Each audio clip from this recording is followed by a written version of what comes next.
할렐루야! 우리 주님의 위로와 평강이 뉴욕 기둥교회에 함께 하시기를 축원합니다. 요즘 저는 2023년을 준비하고 계획하고 있습니다. 여러분이 늘 교회를 사랑해 오셨던 것처럼 앞으로도 계속 적극적으로 참여하는 마음을 갖고 헌신하는 자리에 임해 주실 것을 요청합니다. 뉴욕 기둥교회의 담임자로서 저는 교회 전체를 다 고려하여 주어진 퍼즐 조각들을 맞추어 나가야 합니다. 서로가 동시에 나는 이쪽 퍼즐 조각이 되고 싶다라고 주장하면 전체적인 그림이 다 완성되기 어렵겠지요. 모두가 생각하는 것이 다르고 또 원하는 것이 다 다를 것입니다. 제가 최대한 각자의 의견을 존중하고 또 수렴해 보겠지만 모두를 다 똑같이 만족시키기는 불가능합니다. 혹 2023년의 계획이 여러분의 뜻대로 발표되지 않더라도 너무 낙심하지 마시고 잘 협조해 주실 것을 부탁드립니다. 나름대로 여러 가지를 고려하여 조직을 편성하고 있습니다. 각 부서와 팀, 선교회, 속회 등이 새롭게 구성되면 그대로 잘 따라주셨으면 좋겠습니다. 또 2023년 장학사업을 발표 및 홍보하고 장학생과 후원자를 모집하는 중에 있습니다.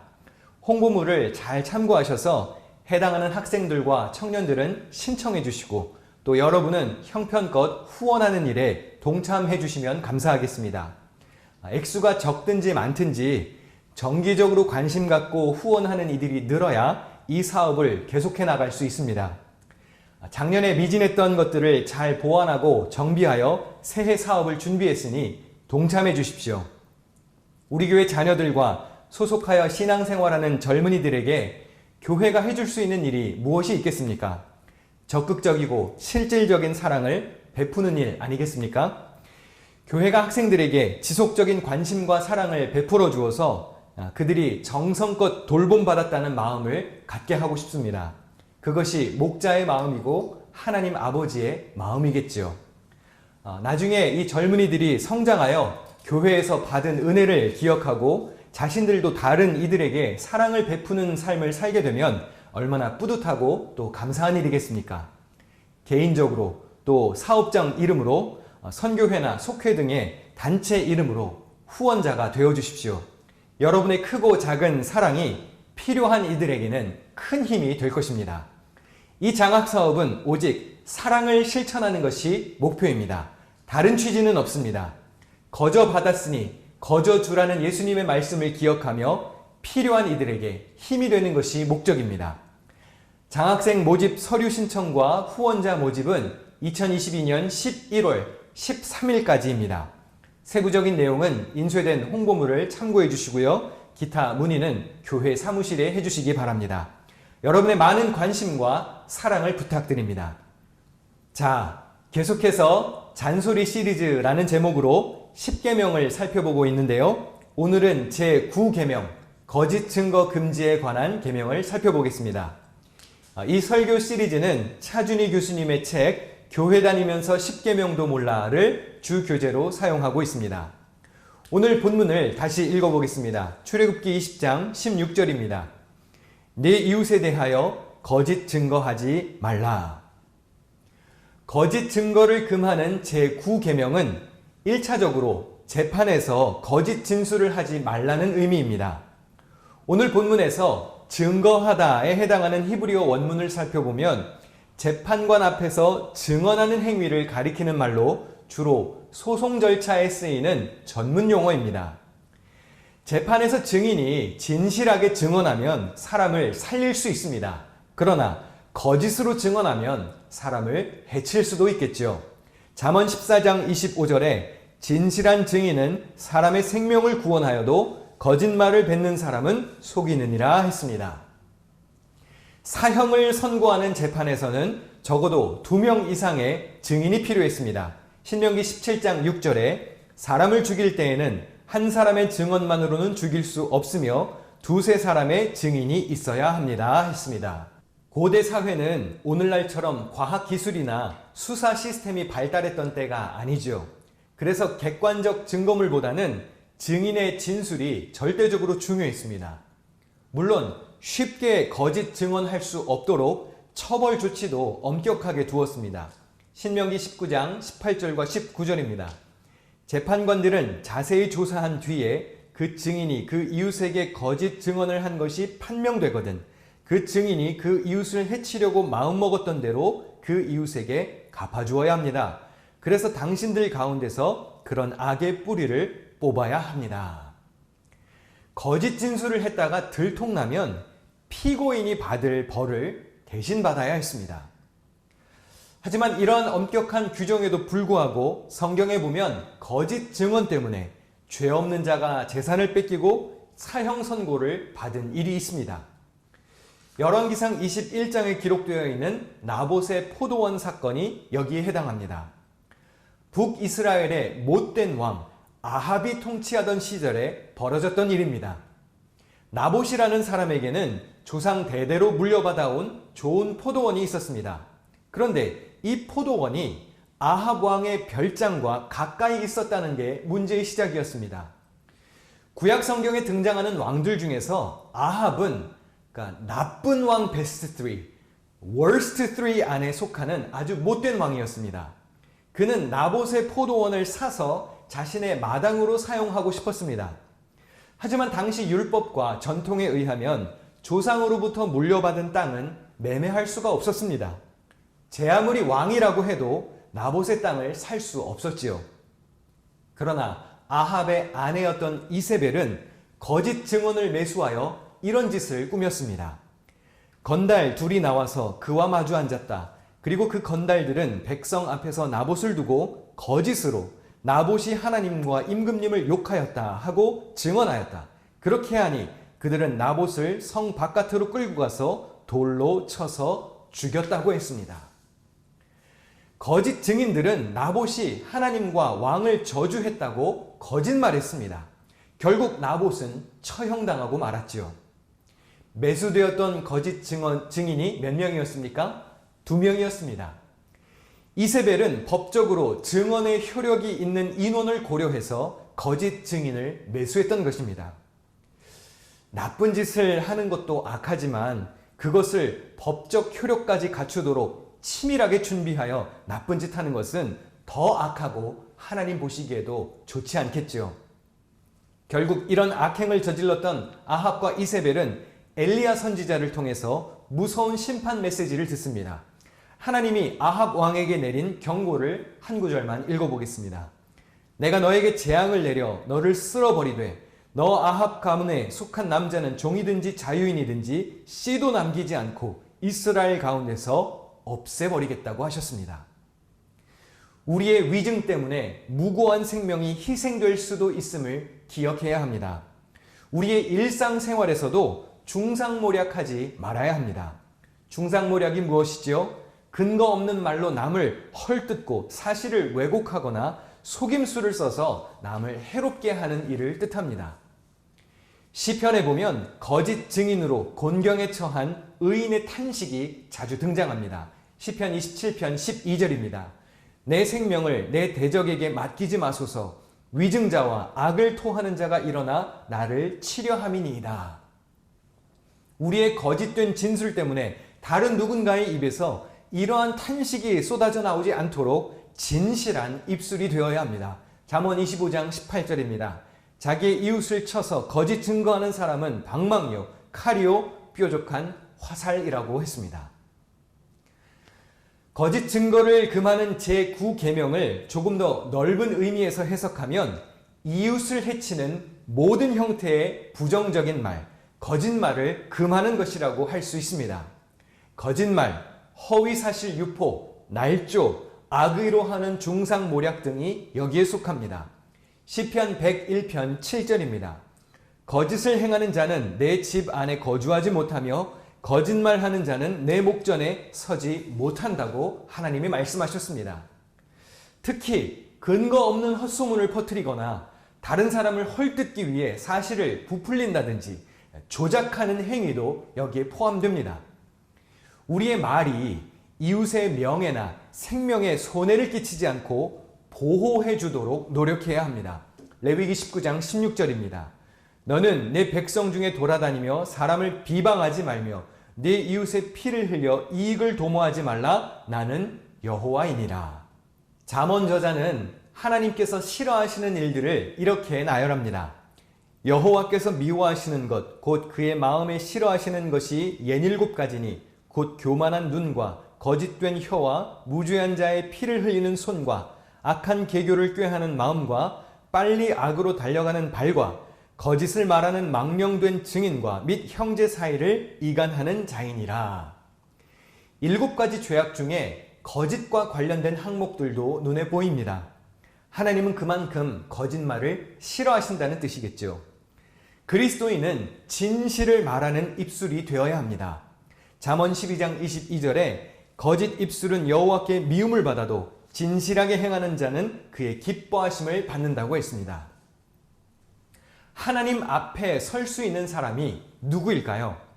성소 입장 의식시라고 구분이 되는 시편 15편과 24편을 살펴보겠습니다. 여호와여, 주의 장막에 머무를 자 누구 오며 주의 성산에 사는 자 누구 오니까? 정직하게 행하며 공의를 실천하며 그의 마음에 진실을 말하며 그의 혀로 남을 허물하지 아니하고 그의 이웃에게 악을 행하지 아니하며 그의 이웃을 비방하지 아니하며. 또 시편 24편에 보면 여호와의 산에 오를 자가 누구며 그의 거룩한 곳에 설 자가 누구인가? 곧 손이 깨끗하며 마음이 청결하며 뜻을 허탄한 데에 두지 아니하며 거짓 맹세하지 아니하는 자라고 했습니다. 거짓되지 않고 입술로 죄짓지 않는 사람, 정결한 사람이 하나님 앞에 나아갈 수 있다는 것입니다. 그런 사람들이 하나님께서 기뻐 받으시는 합당한 예배를 드릴 수 있는 것이죠. 주일 예배와 같이 형식적인 모임에는 누구나 얼마든지 참여할 수 있습니다. 그러나 하나님이 모든 사람들의 예배를 다 기뻐 받으시는 것은 아닙니다. 마음이 깨끗하지 않고 밥 먹듯 거짓말을 하고 이웃을 비방하는 자들의 예배는 받지 않으십니다. 십계명을 다루면서 여러 차례 반복되는 가르침 중 하나가 이웃을 험담하지 말아야 한다는 것이죠. 우리는 주로 행위로 저지르는 죄만 심각하게 여길 때가 있습니다. 그러나 하나님은 우리의 입술로 짓는 죄, 더 나아가서는 마음에서 은밀히 짓는 죄까지도 다스릴 줄 알아야 한다고 가르치십니다. 사실이 아닌 말을 내뱉어서 하는 거짓말도 문제이지만 진실을 말해야 할 때 침묵하는 것도 거짓말에 해당합니다. 나의 진실한 발언으로 정의를 실현할 수 있는 것을 알면서도 가만히 있는 것은 명백한 죄입니다. 레위기 5장 1절입니다.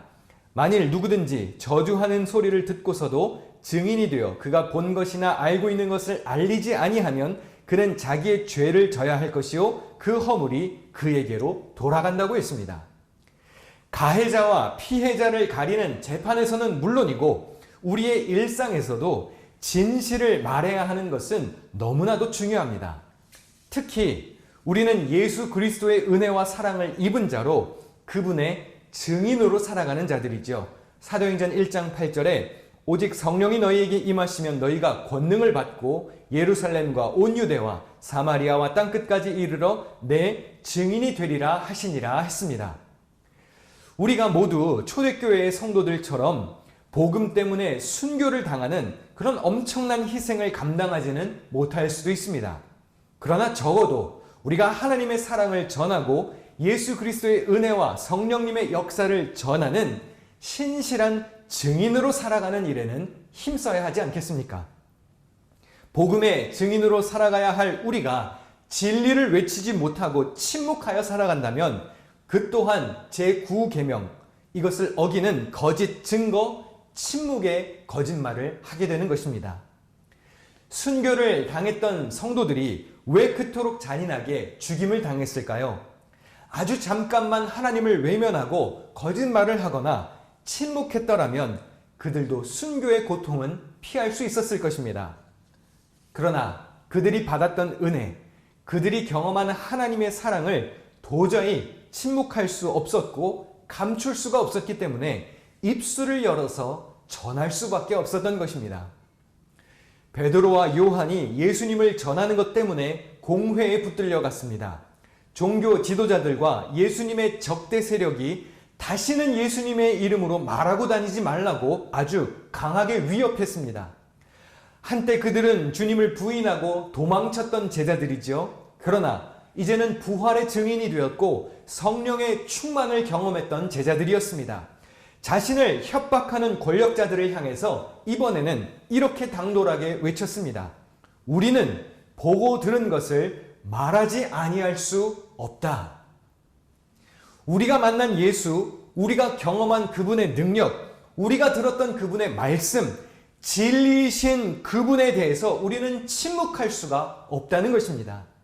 처벌받고 불이익을 당하고 심지어 예수님처럼 고통을 당하게 되더라도 목숨 걸고 예수를 전하는 증인으로 살겠다는 다짐이겠죠. 사랑하는 성도 여러분, 우리는 얼마나 진리를 전하고 살아가고 있습니까? 얼마나 예수 그리스도의 증인답게 살고 있습니까? 혹시 내 이득과 손실을 계산하며 이득이 될 때만 크리스찬이라 밝히고 손해가 걱정될 때는 적절히 침묵하고 숨기면서 비굴한 성도로 살아가고 있지는 않습니까? 내가 경험한 하나님의 사랑과 구원의 은혜, 예수님을 믿고 따르면서 누리고 있는 수만 가지 은총을 밝히기 꺼려하고 드러내기를 부끄러워하고 전하고 살지 않는다면 그 또한 제9계명 위반일 것입니다. 말하지 아니할 수 없다. 위험을 감수하고 외쳤던 사도들처럼 당당하게 하나님의 사랑을 전하는 입술이 되어야 합니다. 그런 견실한 믿음을 소유한 성도들이 되시기를 축원합니다. 이 설교 시리즈의 교재로 사용하는 책에 보니까 기독교 윤리학에서는 거짓말을 4가지 유형으로 나눈다고 합니다. 첫 번째, 악의에 찬 거짓말. 두 번째, 유머를 목적으로 하는 거짓말. 세 번째, 예의상 하는 거짓말. 그리고 네 번째, 불가피한 거짓말. 첫 번째, 악의에 찬 거짓말은 두말할 것도 없이 당연히 나쁘겠죠. 두 번째, 유머랍시고 누군가를 깎아내리거나 기분 상하게 하는 것도 바람직하지는 않습니다. 종종 교회 안에서도 보면 웃기기 위해서 누군가를 놀리거나 그 사람의 치명적인 상처를 건드리는 이들이 있습니다. 여러분, 그것은 유머가 아니죠. 그것은 명예훼손이고 모욕입니다. 누군가를 아프게 하는 일은 하나도 웃기지 않습니다. 그것은 웃을 일도 아니죠. 혹시 다른 이들을 깎아내리면서까지 무리해서 유머를 던지는 이가 있다면 여러분 같이 웃지 말아야 합니다. 하면 안 되는 일이라고, 그것은 무례한 일이라고 말해줄 수 있어야 합니다. 세 번째, 예의상 하는 거짓말도 별로 우리가 추구할 일은 되지 못합니다. 물론 가볍게 존중을 표하는 정도는 괜찮겠죠. 멋지십니다 라든지 대단하십니다, 사랑하는 아무개님, 이 정도 예의 섞인 인사 정도는 아무 문제가 되지 않을 것입니다.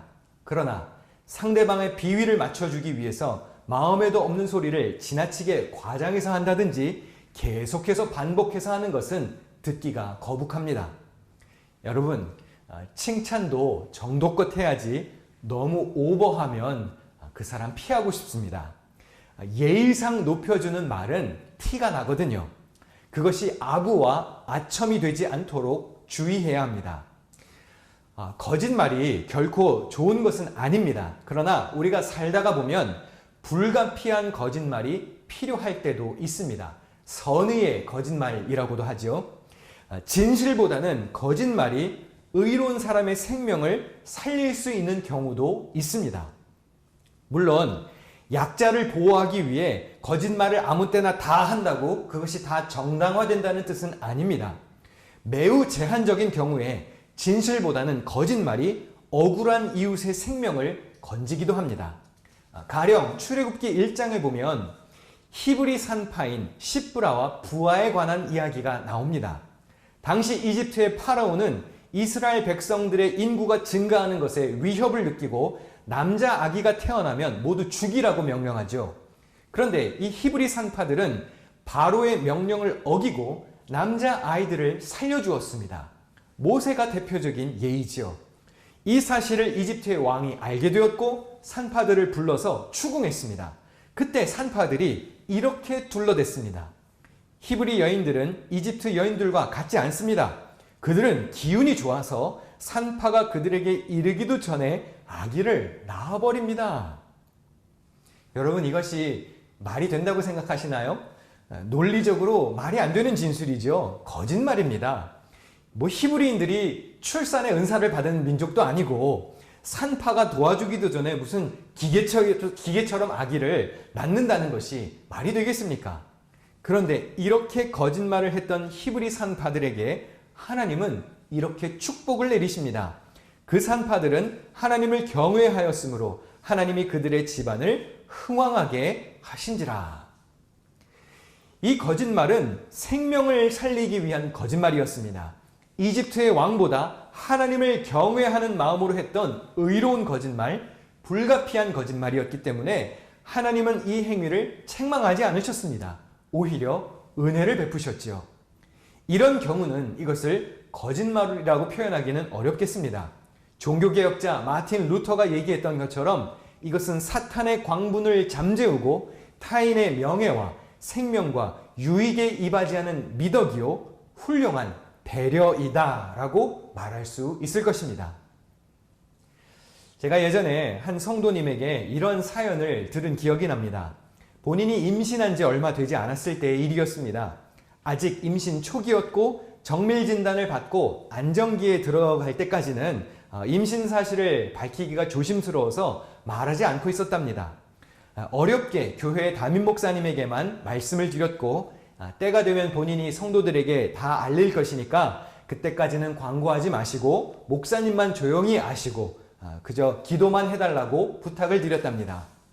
그런데 이 목사님께서는 다음 예배 시간에 공개적인 자리에서 그분을 일으켜 세우시고 이분이 아이를 가졌으니 모두 축하해 주자고 대놓고 광고를 했다는 것이죠. 교회 구성원 모두가 이렇게 좋은 일에 함께 축복 기도를 해주는 것이 마땅하다고 여겨서 이 기쁜 소식을 밝힌다고 말해버리고 말았다는 것입니다. 이분은 아주 당황스러워하셨고 그 후에 다시는 목사님에게 개인적인 일을 공개하지 않은 것은 물론이고 그 어떤 기도 요청도 하지 않았다고 했습니다. 물론 아이를 갖게 된 것은 축복이죠. 모두의 축하를 받고 교회 성도들에게 축복 기도를 받을 자격이 충분히 있습니다. 그것이 잘못된 것이 아닙니다. 그러나 문제는 목회자가 성도의 작은 요청 하나도 비중 있게 생각하지 않고 자기 마음대로 그분의 개인 사정을 공개해버렸다는 것이죠. 이것은 배려심 부족이고 세심함 부족입니다. 이렇게 말할 수도 있겠습니다. 아니 거짓말도 아니고 엄연한 사실을 숨기지 않고 밝힌 것 뿐인데 무엇이 문제입니까? 그러나 이것은 그렇게 넘어갈 수 있는 일이 아니죠. 진실을 알리는 것은 나쁜 것이 아닙니다. 거짓되지 않은 것이죠. 그러나 이것은 사랑이 부족한 대처입니다. 이분으로서는 성도의 작은 요청 하나도 귀 기울여주지 않는 목회자에게 중대한 삶의 문제를 놓고 기도 요청을 할 자신감이 떨어지는 일이었을 것입니다. 후에 또 지극히 사적이고 곤란한 일이 생겨서 목사님께 기도 요청을 하러 가면 이런 생각이 들지 않겠습니까? 혹시 목사님이 이것도 광고해버리시면 어떡하지? 두려움과 걱정이 앞설 수 있겠죠. 실제로 어떤 분이 강연에서 이런 이야기를 한 것을 들은 적이 있습니다. 자기는 사람을 잘 믿지 않는답니다. 그래서 목사님에게는 비밀 이야기를 하고 싶지 않다고 하더군요. 목사님께 말씀드리면 사모님께 알리실 것 같고 그럼 사모님은 가까운 성도들에게 말씀하실 테고 그렇게 차례차례 이 사람 저 사람에게 전달되면 모든 교인이 알게 되는 것은 시간 문제일 것이라는 얘기였습니다. 모두가 나는 그저 사실을 말했을 뿐인데 난 거짓말하지 않았는데 라고 한다면 오히려 비밀을 공개한 사람만 바보가 될 것입니다. 그래서 이분은 차라리 밤에 혼자 주무시는 성당의 신부님에게 찾아가 고민을 털어놓았다고 하더군요. 얼마나 많은 목회자들이 성도들의 사적인 고민과 밝히기 싫은 사연을 지켜주지 못했는가 목사로서 조금 부끄러운 마음이 들었습니다. 여러분, 적어도 예수 믿는 우리는 한 사람의 속 사정을 깊이 있게 생각하고 배려할 수 있어야 합니다. 그들의 정중한 요청을 책임감 있게 들어주어야 합니다. 거짓되지 않게 진실을 말하는 것도 중요하지만 그 진실에 사랑이 담겨 있는지, 그 말로 인한 결과가 평안인지, 과연 내가 전하고자 하는 진실에는 위로와 격려가 있는지 잘 생각해보고 말해야 합니다. 우리의 입술에도 은혜가 필요합니다. 혀도 작은 지체로 돼 큰 것을 자랑하도다. 보라 얼마나 작은 불이 얼마나 많은 나무를 태우는가 했습니다. 말실수 한 번으로 큰 상처와 피해를 줄 수 있음을 기억하고 우리의 입에서 나가는 말에 은혜가 있도록 주의해야 합니다. 제가 말조심에 관해 이야기하며 자주 언급했던 성경 구절이 있습니다. 우리 다 같이 한번 읽어보실까요? 시작! 무릇 더러운 말은 너희 입 밖에도 내지 말고 오직 덕을 세우는 데 소용되는 대로 선한 말을 하여 듣는 자들에게 은혜를 끼치게 하라. 은혜를 끼치는 입술이 되어야 합니다. 은혜를 끼치는 삶이 되시기를 축원합니다. 오늘 설교의 제목을 밥 먹듯 거짓말이라고 정했습니다. 사실 10계명 중에서 저에게 가장 해당 사항이 없다고 생각한 것이 바로 오늘 다룬 제9계명 거짓 증거 금지 계명이었습니다. 그런데 오늘 설교를 준비하면서 돌이켜보니까 나도 밥 먹듯이 거짓말을 했던 사람이구나 생각하며 회개하게 되었습니다. 재판하는 자리에서 위증을 한 기억은 없지만 나는 하나님 앞에 얼마나 진실한 사람이었는지, 얼마나 거짓이 없었는지, 진실을 말해야 할 순간에 나는 침묵하지는 않았는지, 나는 과연 얼마나 신실한 예수 그리스도의 증인으로 살며 진리이신 그분을 전하며 살았는지, 내 말과 행동에 사랑이 있었고 배려와 위로가 있었는지 돌아보게 되었습니다. 여러분, 밥 먹듯 거짓말하는 인생이 되지 마시고 밥 먹듯 사랑하는 인생이 되도록 노력하시기 바랍니다. 거짓된 말을 멀리하고 진실을 말하는 삶을 살되 그 말에 사랑과 배려, 위로와 격려, 그리고 은혜가 담겨 있도록 힘쓰시기 바랍니다. 뉴욕 기둥교회 모든 성도들이 이런 은혜를 끼치는 주인공이 되시기를 축원합니다. 계속해서 건강하시고 여러분 모두 승리하시고 위하여 기도해 주실 것을 부탁드립니다. 기도하겠습니다.